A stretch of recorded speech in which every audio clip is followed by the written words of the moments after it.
And if the markets didn't like that, they're not going to like this either. Confidence among small businesses has dropped again to the lowest level in decades, as about a third of owners say rising prices are their single most important problem they are facing.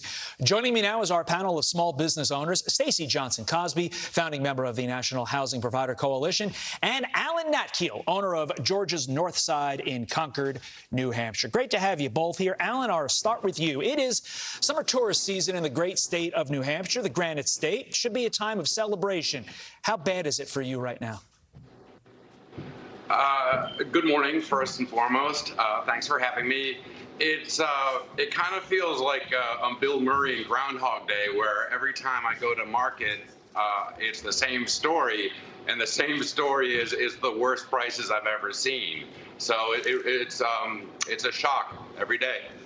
Stacey, what are your main obstacles right now? Well, as a housing provider, some people call us landlords, we are looking at the fact that we have increased costs on our end, which forces us in some situations to have to raise the rent on some of our tenants to cover those costs. So inflation is hitting us, with not only the price of the goods and services, but we have the labor shortage and trying to find people to renovate and repair properties, as well as the property taxes and other costs that have increased during this time. Stacey, you mentioned labor. There are over 11 million job openings, but 94% of small business owners say they're still struggling to find qualified applicants. What are you doing to get workers?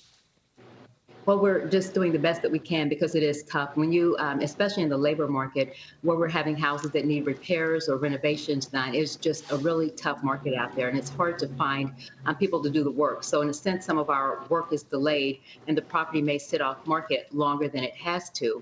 And then when you need repairs done, it's a little hard sometimes to find someone to come and make those repairs, including heating, cooling, things along those lines when we have delays.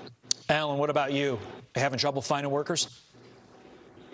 Yeah, very much so. I deal with, needing to find talented cooking help. And when you hire people in this industry, you need experience, and they either have it or you have to invest the time and money in training them.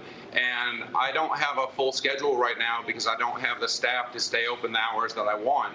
So I make do with what I can and wait to see when the times change and more people are coming to look for work. Especially for you, Alan, margins in restaurants really small. 48% of small businesses surveyed had to increase pay in June. 28% planning on increasing pay in the next few months. That's really tough when you're running a restaurant where those margins are small, like I said. How much of that's being pushed through the consumer, Alan?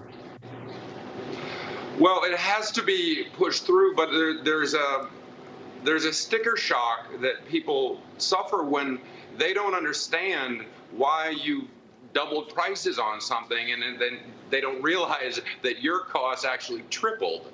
And so we have to, unfortunately, eat some of that loss of margin and really hope for, prices to come back down.